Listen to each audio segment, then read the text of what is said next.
D चौक पर पाक फौज ने अपनी पोजीशन संभाल ली है। पाक फौज और पुलिस के दस्ते यहां पर पहुंचे हैं, डी चौक पर तैनात हैं, जिसके बाद अब डी चौक और आसपास का इलाका, यहां जो मजमूई सूरत हाल है वो मामूल पर आ चुकी है। पाक फौज और पुलिस के दस्ते यहां पर पहुंच गए हैं, उनकी मौजूदगी में सूरत हाल मामूल पर आ चुकी है।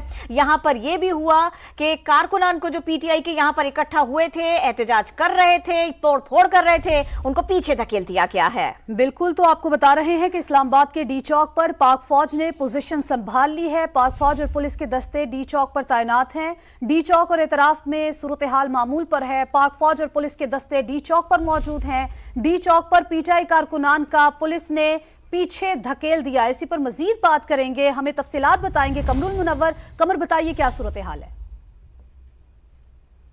जी, इस वक्त हम मौजूद है डी चौक के अंदर, जहां तहरीक इंसाफ की जानिब से कॉल दी गई थी कि यहां पर एहतजाजी मुजाहरा किया जाएगा। ताहम अभी यहां पर पहुंचने वाले जितने भी पाकिस्तान तहरीक इंसाफ के कारकुनान थे उनको गिरफ्तार किया गया। ये जो जगह है इससे पीछे चाइना चौक है, जहां पर पुलिस और जो मुजाहिरीन हैं उनके दरमियान मुठभेड़ हुई। जो इक्का दुक्का मुजाहिरीन यहाँ पर आते थे उनको गिरफ्तार कर लिया जाता था। जो जत्थे की सूरत में यहाँ पर पहुँचते थे उन पर शेलिंग की जाती थी, उनकी जानिब से पथराव जो है वो किया जाता था।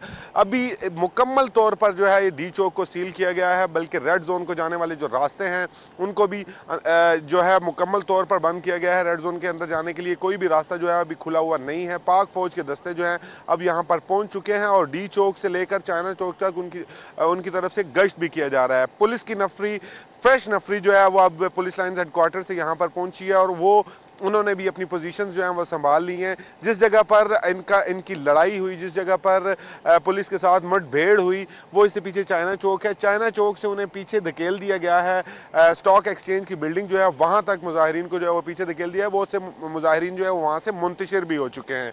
अभी पुलिस की तमाम आला हुकाम जो है वो डी चौक पर ही मौजूद हैं और इस हवाले से लाएअमल बनाया जा रहा है कि कंटेनर्स की एक लहर, एक तय जो है उसको मज़ीद आगे ले जाया जाए और जो चाइना चौक है उसको मजीद ब्लॉक किया जाए। जी कमर, आपको बहुत शुक्रिया। वज़ीर दाखिला मोहसिन नकवी का रात गए वजारत दाखिला में कायम कंट्रोल रूम का दौरा, सीसीटीवी कैमरों के जरिए शहरी इक़्तिदार की सूरत हाल का मुशाहिदा किया। वज़ीर दाखिला को मजमूई सूरत हाल के हवाले से ब्रीफिंग दी गई। आपको बताएं, वफाकी वज़ीर दाखिला का कहना था किसी को कानून हाथ में लेने की इजाजत नहीं देंगे। अमन व अमान और शहरियों के जानो माल की हिफाजत अव्वलीन तरजीह है। शरपसंद अनासिर पर कड़ी नजर रखी जाए। सेक्रेटरी दाखिला खुर्रम अली आगा भी इस मौके पर मौजूद थे। और शंघाई ताउन तंजीम का सरबराही इजलास 15 और 16 अक्टूबर को इस्लामाबाद में हो रहा है। पाक फौज ने आज से 17 अक्टूबर तक के लिए सिक्योरिटी जिम्मेदारियां संभाल ली हैं।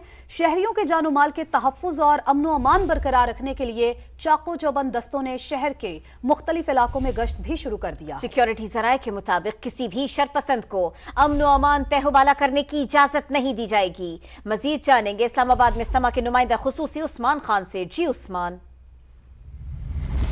जी बिल्कुल, वफाकी दारुल हुकूमत को हाई सिक्योरिटी जोन में तब्दील कर दिया गया है। उसकी बुनियादी वजह यह है कि वफाकी हुकूमत ने शहर में सिक्योरिटी को यकीनी बनाने के लिए पाक फौज की खिदमत हासिल की थी और इसकी बाज़ाब्ता तौर पर पहले वफाकी काबीना से सर्कुलेशन असम्बली के जरिए मंजूरी ली गई और उसके बाद वजारत दाखिला की जानिब से नोटिफिकेशन जारी किया गया। आर्टिकल 245 के तहत पाक फौज जो है वो इस्लामाबाद की सिक्योरिटी को यकीनी बनाने के लिए तैनात रहेगी। आज से 17 अक्टूबर तक जो है ये तैनाती अमल में लाई गई है। हमने ये देखा है कि जो सिक्योरिटी ज़राए हैं उनकी जानिब से भी कन्फर्म किया गया कि जो इस्लामाबाद और उसके गिरदो नवा और शहर का इलाका है वहाँ पर फौजी के जो दस्ते हैं उनकी तैनाती का अमल भी मुकम्मल कर लिया गया और हमने ये भी देखा है कि शहर की मुख्तलिफ शाहराहों पर पाक फौज के दस्ते हैं वो गश्त करें और सिक्योरिटी को यकीनी बनाने के लिए इकदाम उठाए गए हैं। हमने ये देखा है कि शहर की बहुत सारी जो मरकज़ी शाहराएँ हैं उनको भी मुकम्मल तौर पर सील किया गया है और रेड जोन जो है उसको मुकम्मल तौर पर महफूज बनाने के लिए वहाँ पर ना सिर्फ पाक फौज बल्कि पैरामिलिट्री फोर्सेज जो हैं वो भी तैनात की गई हैं। तो ये वजारत दाखिला की जानिब से